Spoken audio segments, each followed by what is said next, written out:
Okay, त अहिले हामी क्वेसन नम्बर 17 को सल्युसन गर्दैछौँ। Given the following data variance is given, regression equation पनि दुईटा दिएको छ है।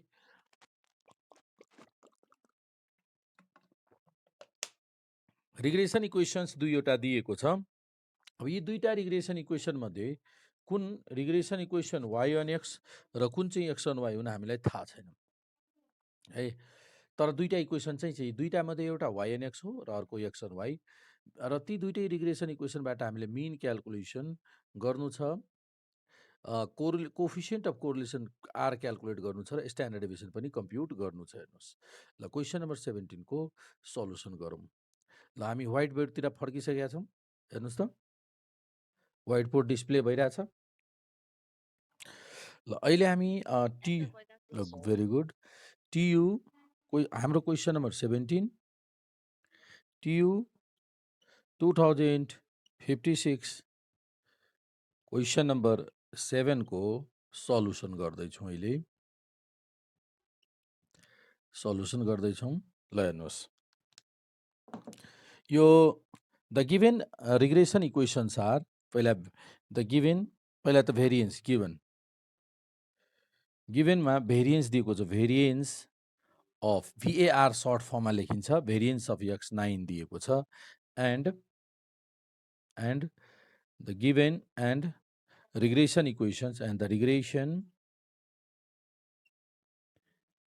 Regression equations are, and the regression equations are, ल हेर्नुहोस् त, रिग्रेसन इक्वेसन कुन कुन हो? 4x minus 5y plus 33 equals to 0, equation number 1. 20x minus 9y minus 107 equals to 0, equation number 2. ल, अब सल्युसन यो दुईटा दिएको छ र यो दुईटैको मिन क्याल्कुलेसन गर्नु छ।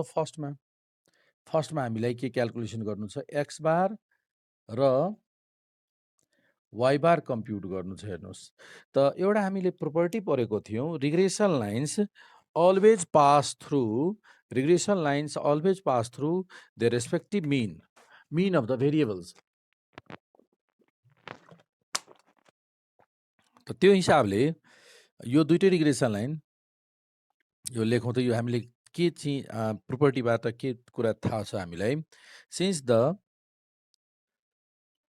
टु regression lines always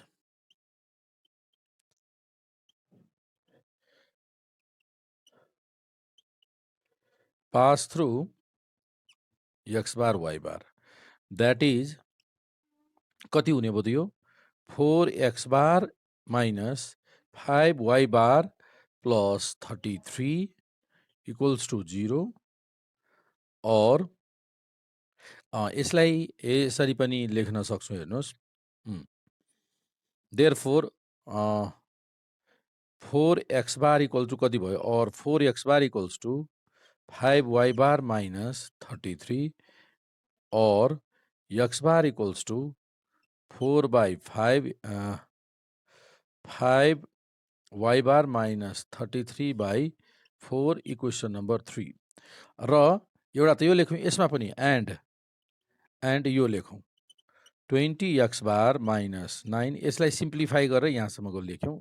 पहिला यसमा x बार लगायौँ, त्यसमा यसमा मिन अप्लाई गरौँ त y bar minus 107 equals to 0, और कति हुने भयो?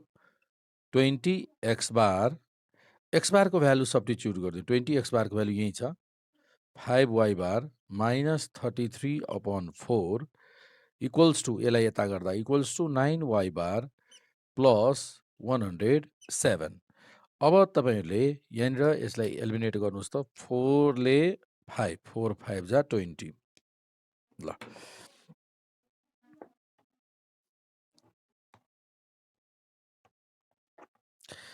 त कति हुन्छ? 5 ले मल्टिप्लाई गर्दा 5 5 जा 25,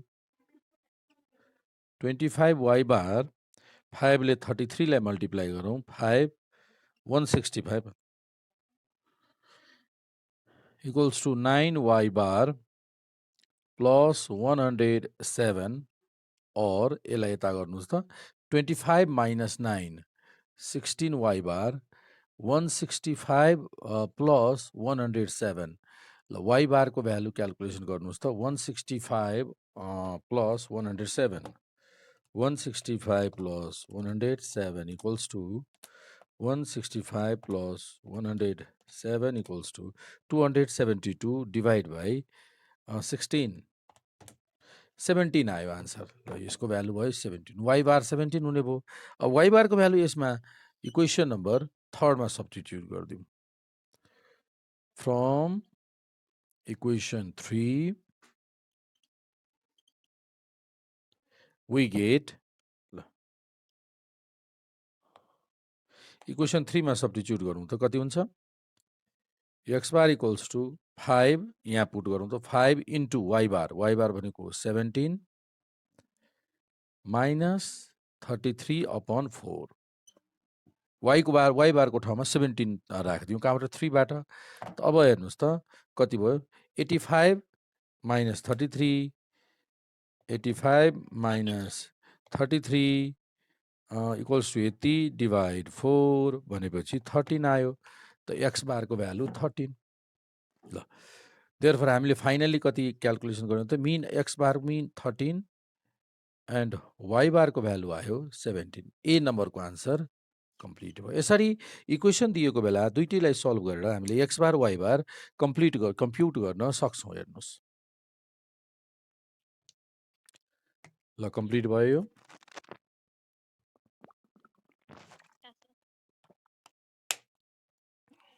ल यसपछि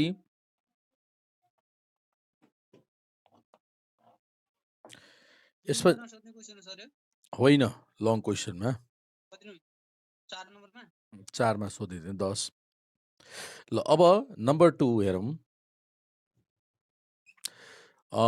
कोफिसिएन्ट अफ कोरिलेसन चाहियो अब हामीलाई त कोफिसिएन्ट अफ कोरिलेसनको लागि त फर्स्टमा त आइडेन्टिफाई गर्नु पर्यो नि कुन y अनि x हुन्छ र कुन x अनि y हो त्यसको आइडेन्टिफिकेसन हामीले आइडेन्टिफाई गर्नुपर्ने छ दुईटा इक्वेसन त दिएको छ इक्वेसन नम्बर 1 इक्वेसन नम्बर 2 ती दुईटा इक्वेसन मध्ये एउटा y अनि x र अर्को x अन y हुन्छ ल त्यो एउटा म सर्टकट टेक्निक दिन्छु यो तिमीहरूको बुकमा लेखेको हुँदैन है तिमीहरूले एउटा सर्टकटमा तरिका दिन्छु आफैले पहिला पूर्व अनुमान गर्न सक्छौ पूर्व अनुमान चाहिँ गर्न सक्छौ पहिला क्यालकुलेसन बिनाकै तिमीले क्वेसन हेर्ने बित्तिकै थाहा पाइदिन्छौ यो YNX हो पक्कै पनि यो YNX हुन्छ यो x and y हुन्छ भन्ने कुरो भन्न सक्छु त्यसको म सर्टकट टेक्निक दिन्छु मैले अघि नै भनिसकेँ यो कुनै पनि बुकमा लेखेको छैन किनभने इन्फर्मल टेक्निक हो है त के गर्ने तिमीहरूले डिटर्मिनेन्ट भन्ने थाहा छ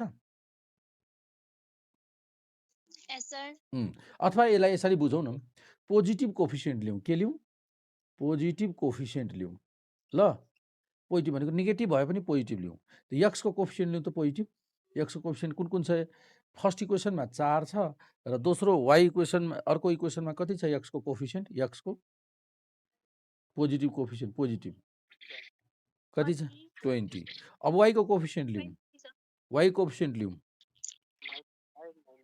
माइनस नलिने मैले के भने हो मैले के भने यहाँ यो याद रहोस् है पोजिटिभ कोफिसिएन्ट त 5 र 9 पोजिटिभ लिने ल अब यसरी मल्टिप्लाई गर्ने डायगोनल एलिमेन्ट माइनस त यसरी मल्टिप्लाई गर्दा कति भयो 4 इन्टु 9 36 4 इन्टु 9 36 माइनस 100 नेगेटिभ आएको पोजिटिभ घटाउँदा आन्सर कति भयो 36 माइनस नेगेटिभ आयो नेगेटिभ आयो भने फर्स्ट इक्वेसन YNX यो इक्वेसन YNX कुन इक्वेसन हुन्छ फर्स्ट इक्वेसन YNX हुन्छ याद राख्नु नेगेटिभ डिटर्मिनेन्ट यसरी भ्यालु चाहिँ यसरी क्रस मल्टिप्लाई गरेर नेगेटिभ आन्सर आयो भने फर्स्ट इक्वेसन YNX इक्वेसन हुन्छ अब तिमी भन्छौ पोजिटिभ आएको भए त कुन हुन्थ्यो YNX भन त पोजिटिभ आन्सर आएको भए कुन हुन्थ्यो YNX दोस्रो इक्वेसन YNX त पहिलो इक्वेसन YNX छ भने दोस्रो इक्वेसन x and y हुनुपर्छ भन्ने कुरो यसरी बुझ्न सक्छौ हो कि नै त यसरी नेगेटिभ आए याद राख्ने यो सर्टकट टेक्निक हो है यो सबैजनालाई थाहा हुँदैन यो टेक्निक, बुकमा पनि लेखेको हुँदैन, मैले भनिसकेँ अघि नै। नेगेटिभ आयो YNX भनेपछि यहाँ नेगेटिभ आयो, यसको मिनिङ के थाहा पायौँ हामीले, इक्वेसन नम्बर 1 चाहिँ YNX हो र इक्वेसन नम्बर 2 चाहिँ X1Y हो भन्ने कुरो एउटा ग्यारेन्टी गरिसक्यौँ। तर यो कुरो लेख्ने होइन हामीले, यो त थाहा पाइसक्यौँ तर लेख्ने होइन, हामीले यसरी थाहा पायौँ त्यही भएर यो YNX त्यो भएर यो X1Y होइन, त्यो त एउटा सर्टकट आइडिया मात्र भनिदिएको, पूर्व थाहा पाउनलाई, पहिला थाहा पाउनलाई। ल थाहा पाइसक्यौँ, यो टेक्निकबाट त थाहा पाइसक्यौँ अर्को बाटोबाट। अब यो थाहा अहिले अब चाहिँ यहाँ लेख्दा हामीले थाहा छैन भन्ने हिसाबले लेख्ने कि मलाई थाहा छैन भन्ने सपोज गर्ने, थाहा भएको भए त ग्यारेन्टी लेखिदिनु, सपोज गर्नु पर्थेन, त सपोज गरिदिउँ, तर जे थाहा छ त्यही कुरो सपोज गरिदिउँ है त। के लेख्छौँ, suppose equation number 1 and equation number 2 are the regression equation of y on x and x on y respectively. ल y on x and x on y respectively, ठिक छ, y on x and x on y respectively। अब हेर्नुहोस् त y on x and x y respectively, मैले फर्स्टलाई y on x suppose गरेर सेकेन्डलाई x on y। ल यहाँसम्म एजुम मात्र गरेको, स्योर गरेको छैनौँ है। यसले हामीलाई त रफ आइडियाबाट त स्योर भइसकेका छौँ, तर लेखेको चाहिँ छैन स्योर छ भन्ने कुरो है। अब यसपछि हामीले के गर्छौँ, स्ट्यान्डर्ड फर्म सम्झिनु पर्ने हुन्छ। y on x को स्ट्यान्डर्ड फर्म कुन कति हो त, y on x को स्ट्यान्डर्ड फर्म यो हुन्छ, y equals to a plus bx, र x on y को standard form x equals to a plus by, यो चाहिँ सम्झिनु पर्ने हुन्छ। यो b भनेको y on x b, यो b भनेको x on y को b, यो के हो byx हो भने यो b भनेको bxy हो, किनभने x on y लाइन हो। त यो कन्सेप्टबाट हामीले y on x लाई यो मोडेलमा रिड्युस गरौँ, लेफ्टमा y ल्याउँ र x on y को लेफ्टमा x लिउँ। त इक्वेसन 1 लाई हामीले y on x equation assume गरेको छौँ यहाँनिर, त्यही भएर इक्वेसन 1 को लेफ्टमा y लिउँ है। ल फ्रम इक्वेसन 1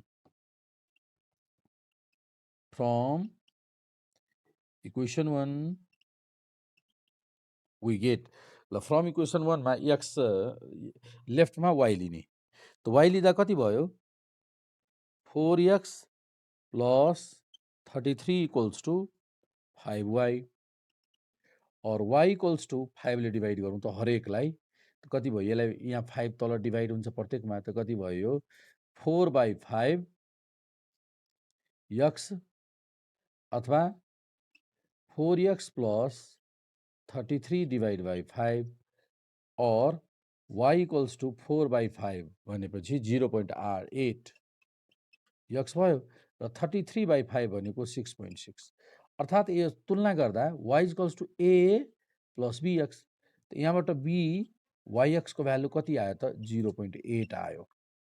ल यसरी यसपछि सेकेन्ड इक्वेसनलाई त हामीले x on y एजुम गरेको छौँ। सो फ्रम इक्वेसन 2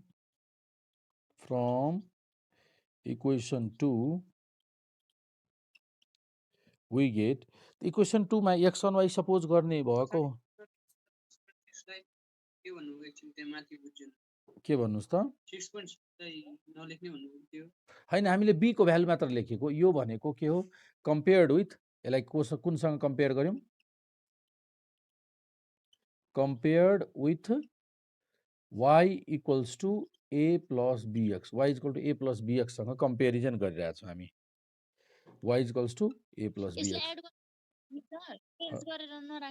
हजुर त्यसले प्लस के 0.8 प्लस अनि 6.6 प्लस गरेर नराख्ने भने, प्लस हैन, यहाँ b को भ्यालु कुन हो, तुलना गर्नुस् त, यो इक्वेसनसँग तुलना गर्नु त, यो इक्वेसनलाई त y मिल्यो, bx त यो पक्कै पनि यो b भयो त b को भ्यालु कति भयो, हो तुलना गरेको योसँग, y equal to a plus bx, त b x को गुन्नामा के छ, b त्यहाँ x को मल्टिपलमा के छ 0.8, त्यही भएर b इक्वल टु 0.8। a भनेको 6.6, a को भ्यालु 6.6, त a को भ्यालु आवश्यक छैन हामीलाई, त्यही भएर a नलेखेको। a को भ्यालु आवश्यक पर्दैन नि फर्दर क्यालकुलेसनको लागि, त्यही भएर नलेखेको। नभए a कति हुन्छ 6.6 हुन्छ। ल यसै गरी सेकेन्ड इक्वेसनलाई हामीले के सपोज गरेको छौँ, X on Y. X on वाईलाई त हामीले X equal to A plus बीवाईसँग कम्पेरिजन गर्छौँ। सो लेफ्टमा एक्स लिउँ। फ्रम इक्वेसन 2 हेर्नु त 20 एक्स इक्वल टु कति गर्ने, यसलाई 9y 107 माइनस 9y, माइनस होइन प्लस भइदिन्छ यता जाँदा। इक्वेसन 2 हेर्नुहोस् र त्यसको बाँकी एक्स 20 एक्स बाहेक सबैलाई लेफ्टमा लानुहोस्। और एक्स इक्वल्स टु कति भयो त अपॉन 20 होइन। और एक्स इक्वल टु कति भयो 107 बाई 107/20 क्यालकुलेट गर्दा कति हुन्छ 107/20, 107 डिभाइड 20 5.35 प्लस, अब यसलाई 9/20 गर्दा 9 डिभाइड 20 इक्वल्स टु 0.45, यसलाई अलग गर्ने यसरी गरेको 107/20 फेरि 9/20y, 9/20 भनेको 0.45y कम्पेयर्ड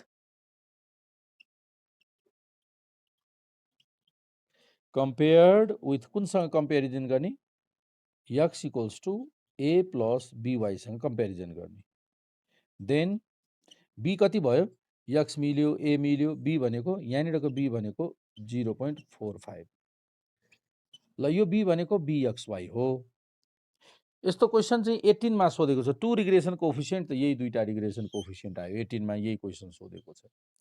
अब यो सही हो कि गलत हामीले त एजुम गरेर पो क्यालकुलेसन गरेको छौँ है। त्यही भएर अब के गर्ने, टेस्ट गर्ने, नाउ लेख्ने। अब टेस्ट कसरी गरिन्छ त, प्रोपर्टीमा के हामीले पढेको छौँ, दुईवटैको साइन सेम हुनुपर्छ। एउटा कुरा त मिल्यो, दुईटैको साइन सेम छ। दोस्रो अर्को कुरो के छ भन्दाखेरि product,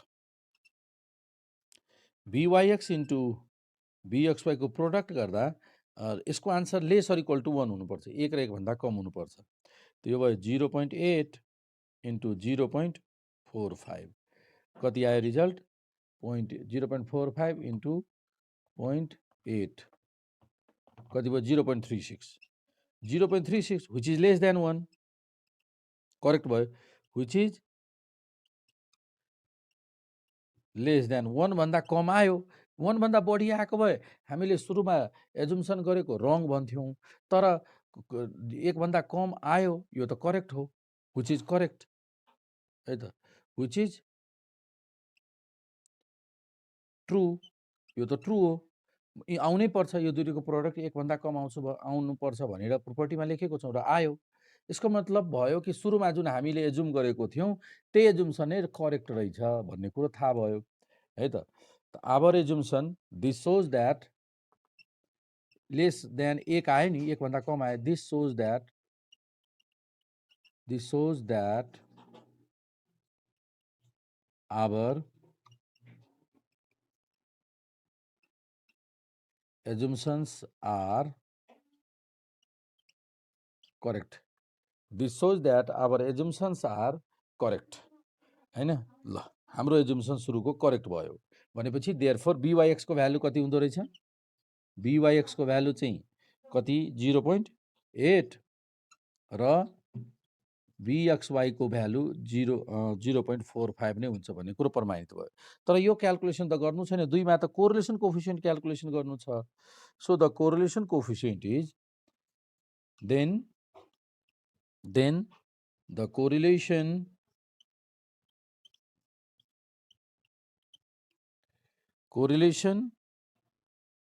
coefficient between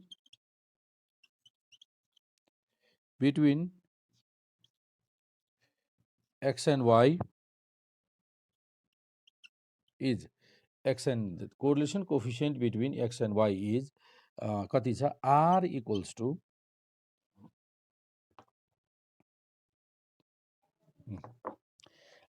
to plus minus square root BYX into BXY हुन्छ भन्ने कुरो थाहा छ हामीलाई।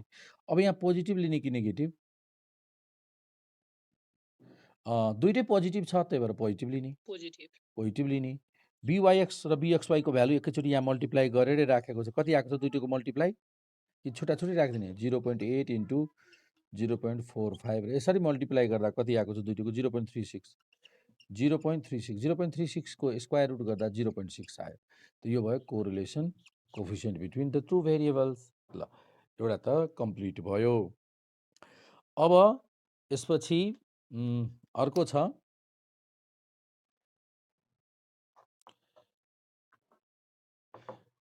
थर्ड नम्बरको हेरौँ। क्वेसन नम्बर थर्ड नम्बरमा standard deviation of Y. Standard deviation of Y. अब त स्ट्यान्डर्ड डेभिएसन वाइ को लागि हेर्नुहोस् आर पनि छ। एउटा प्रयोग गरौँ, यसको फर्मुला प्रयोग गरौँ।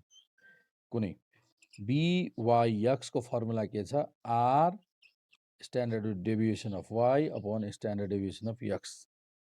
Standard deviation of Y upon standard deviation of X है। और BYX को भ्यालु 0.8, आर को भ्यालु 0.6 इन्टु सिग्मा वाइ को value standard deviation of Y को भ्यालु कति हामीले क्वेसनमा दिएको छ, यही क्याल्कुलेसन गर्नु छ। यो standard deviation of Y calculation गर्नै सोधेको छ र स्ट्यान्डर्ड डेभिएसन अफ एक्स दिएको छ। भेरिएन्स 9 दिएको छ। हामीसँग अघि नै क्वेसनमा के दिएको थियो? भेरिएन्स वाइ 9 दिएको थियो। त्यसो भए standard deviation of X Y कति भयो त? 3। यो थाहा छ नि? Standard deviation of Y 3। त यता तल भयो, मैले कुन एकैछिन स्ट्यान्डर्ड डेभिएसन वाइ होइन एक्स कति भयो त? 3। त एक्सको ठाउँमा 3। अब क्रस मल्टिप्लाई गरेर सिम्प्लिफाई, यो र यो मल्टिप्लाई गर्दा कति भयो? 2.4 equals to 0.6 standard deviation of Y हैन। Therefore standard deviation of Y को भ्यालु 2.4 डिभाइड बाई 6 गर्दा 0.4 4 आउँछ। ल 4 आउँछ। ल यो भयो हाम्रो आन्सर। त यसरी क्याल्कुलेट गर्न सक्छौँ। हेर्नुहोस् 4 आयो, यसरी क्याल्कुलेट गर्न सक्छौँ। बुझ्नुभयो? अब तपाईहरुले ओल्ड क्वेसनको त सबै सल्युसन गर्न सक्नु नै हुन्छ। अब बुकको पनि हाम्रो यो बुकको पनि क्वेसन नम्बर हेर्नुहोस्, बुकको हाम्रो क्वेसन नम्बर कतिसम्म कम्प्लिट गर्न सक्छौँ भन्दाखेरि रिग्रेसनको कोरिलेसन र रिग्रेसनको क्वेसन्सहरू त अब एकैछिन रिग्रेसनको क्वेसनहरू अब सबै क्वेसन सल्भ गर्न सक्छु। यस्तो टाइपको क्वेसन जुन आज गर्यो नि सल्युसन, त्यस्तो टाइपको क्वेसन तपाईले पाउनुहुन्छ। क्वेसन नम्बर 15, त्यसपछि 15 पछि 16, 16 पछि क्वेसन 15, त्यसपछि 16, क्वेसन नम्बर 16, त्यसपछि 19 मा पाउनुहुन्छ। तीनवटा क्वेसन प्र्याक्टिस गर्नु पर्यो तपाईहरुले है। अब हामी अर्को हामी भिडियोमा अर्को भिडियो क्लासमा हामीले के पढ्छौँ भन्दाखेरि बाइभेरिएट फ्रिक्वेन्सी डिस्ट्रिब्युसन जुन छ नि, बाइभेरिएट फ्रिक्वेन्सी डिस्ट्रिब्युसनबाट कसरी हामीले कोरिलेसन रिग्रेसन फाइन्ड गर्ने त्यसको बारेमा हामी डिटेलमा स्टडी गर्छौँ है त।